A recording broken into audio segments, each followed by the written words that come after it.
That was legendary singer Patricia Louise Holt, better known as Patti LaBelle. Now, I'm not too familiar with Miss Patti since the pinnacle of her career was decades before I was born, but credit where credit is due. For someone who is 82 years old, I thought Patti LaBelle was amazing while performing the national anthem last night. Unfortunately for Major League Baseball, their hardcore fan base doesn't seem to agree with my sentiment. Headline at the New York Post: MLB fans blast Patti LaBelle national anthem performance, claiming it was completely disrespectful.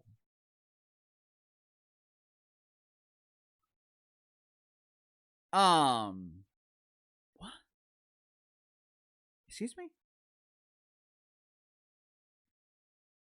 What the hell was disrespectful about it? When I woke up this morning and saw the headline, I thought this was an actual controversy. I thought Patti LaBelle emulated unknown players in the WNBA and actually disrespected the national anthem. But I didn't notice any disrespect. Hell, at 82 years old, I think it's incredible that Patti LaBelle can still perform live at this level.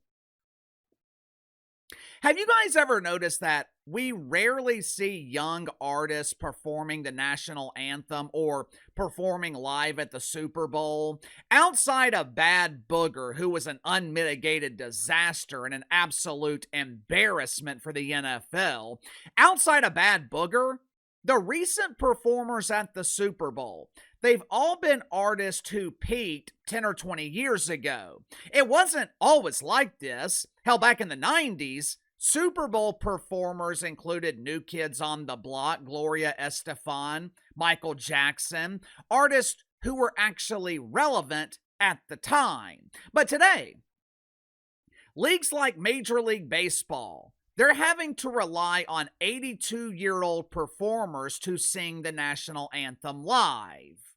Why? Well, Uncle Casey, the All-Star Game was in Philadelphia last night, and Patti LaBelle was born there. Yep, that was part of it, but I think the main reason is because most of these new artists, they are dreadful live performers. Either way, I don't understand the outrage. I don't think Patti LaBelle was being unpatriotic or disrespectful. And to their credit, I thought Major League Baseball did a phenomenal job last night honoring America during the All-Star Game. But before we get into that, you can honor America too with patriotic gear from American Attitude. Unsurprisingly, doofus Democrats tried to make July 4th divisive this year. It is abundantly clear at this point that the party of the donkey hates our country. But you can show your love and support for our country and our great military with patriotic gear from American Attitude. American Attitude is more than just a clothing brand. It is a movement for people who love faith, freedom, and a good punchline. They got plenty of hats and t-shirts that celebrate 250 years of American freedom. But my personal favorite, it's got to be the infidel t-shirts and hoodies where you are displaying your pride at being labeled as an infidel. They've also got patriotic hoodies and tumblers to keep the beverage of your choice iced down during the summer. American Attitude strives to bring patriotic Americans together through humor and unapologetic American grit. So click the link in the description or the pinned comment below. Use my promo code BTL10, BTL10. Receive 10% off your first purchase with American Attitude.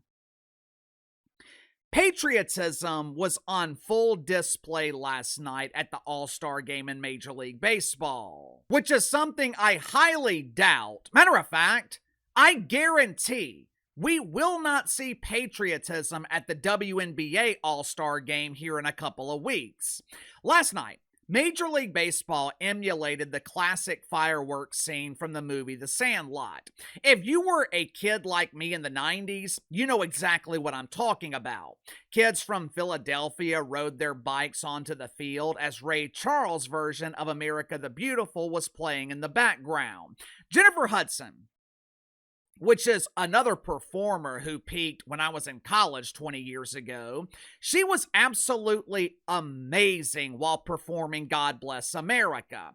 Now, some of you guys might be thinking, what's the big deal?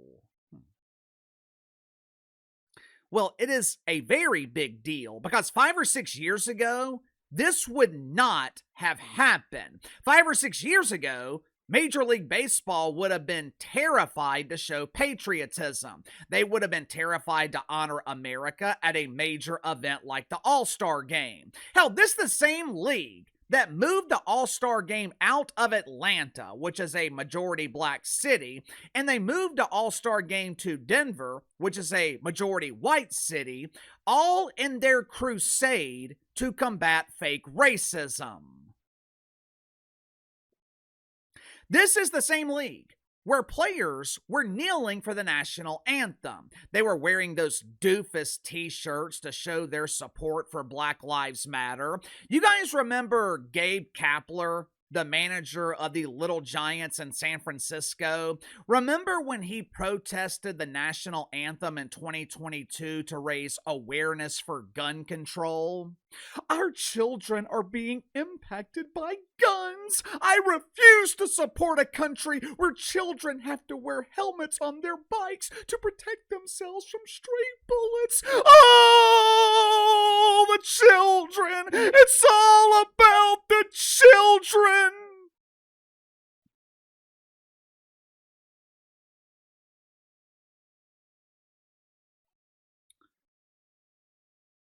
Instead of protesting the national anthem, instead of worrying about gun control while living in the People's Republic of California, which just so happens to have some of the strictest gun laws in the country, Gabe Kapler should have been worried about winning Major League Baseball games.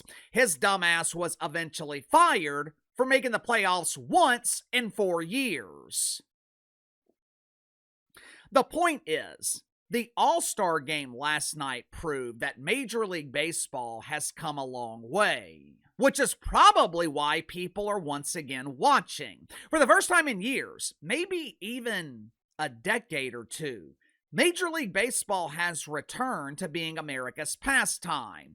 Tickets for the All-Star Game last night were more expensive than tickets to the semifinals and the World Cup. Just think about that for a second.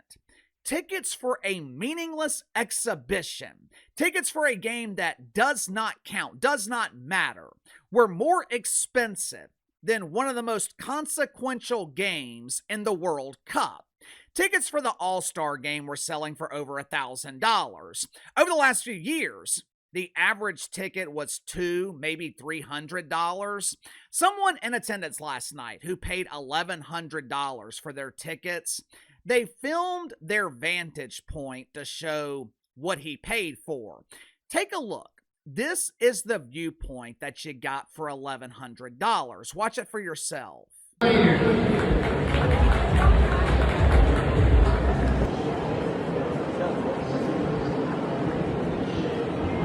Back in 2019, when the Saints made the NFC Championship game, I paid $900 for my ticket and sat on the 40-yard line. This dude paid $1,100 and had to use binoculars just to see the players. Major League Baseball is back. Although there was one negative last night at the All-Star Game. Top of the third inning, Junior Caminero was at the plate. Riley O'Brien was on the mound, and he throws a 98-mile-an-hour fastball, hits Junior Caminero in the hand. Initially, I thought he hit him in the face. Luckily, though, for fans of the Tampa Bay Rays, X-rays came back negative. Junior Caminero is expected to play on Friday, so wasn't seriously injured. But this is one of many reasons that I hate All-Star games.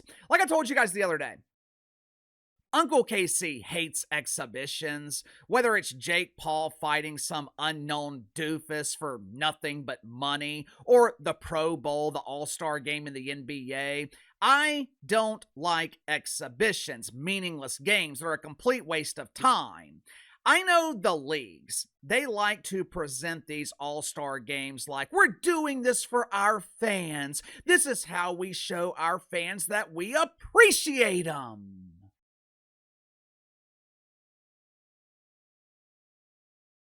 You're not doing this for the fans. You're doing it for the money. If Major League Baseball was doing this for the fans, then tickets would have been free. At minimum, tickets would have been affordable for the average baseball fan. Now, to their credit, at least Major League Baseball players take the All-Star game seriously. In the NBA, the players treat the All-Star game like it's a regular season game in the WNBA. They treat it like it doesn't matter, because the truth is, it doesn't matter.